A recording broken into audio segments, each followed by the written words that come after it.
Hi everyone, Kuri here, and this is day 7 of the Abundance Challenge. Now before I give you day 7's affirmation, I'd like to go over my interpretation of what I felt that day 6's affirmation was all about. So day 6 affirmation was, my inner supply instantly and constantly takes on form and experience according to my needs and desires.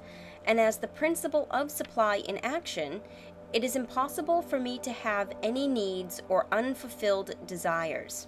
So that is basically saying to me, and again, it could be different for all of you, but the principle of supply in action is constantly shape-shifting. The energy is changing, it's taking form in order to meet our desires. So we're receiving this abundance in the way that we need to receive the abundance, whether we realize it or not.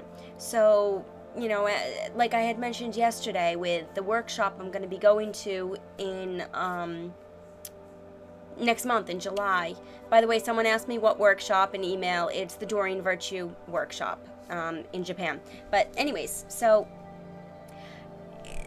yesterday was a good example where I wanted the money and I needed the money, and it came to me in an suspected way. I had no idea that it was going to come that way, but it did.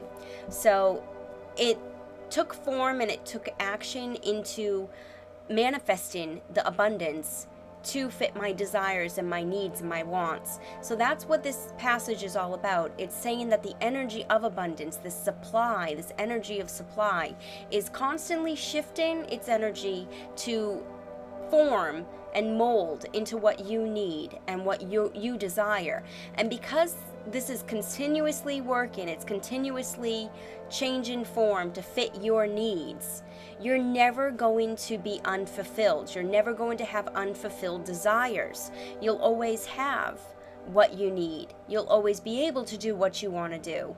Of course, everything is in divine timing, but just know that the energy shifts, it changes to fit you personally. It's individualized, basically, just for you.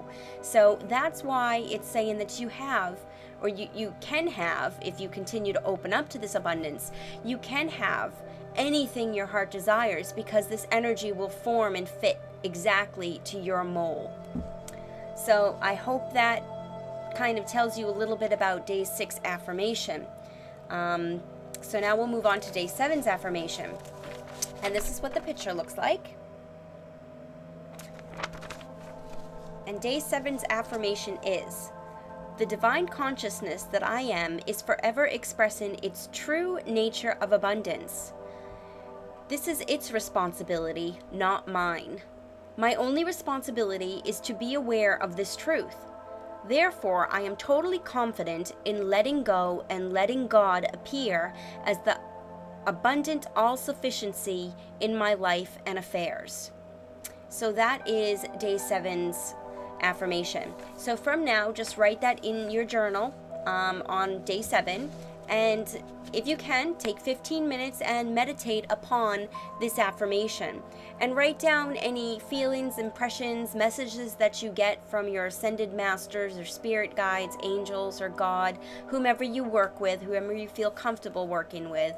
Just write down any messages that you might receive from them and impressions. And you know, we're getting close. In 3 more days, we're going to be getting to the final affirmation for day 10.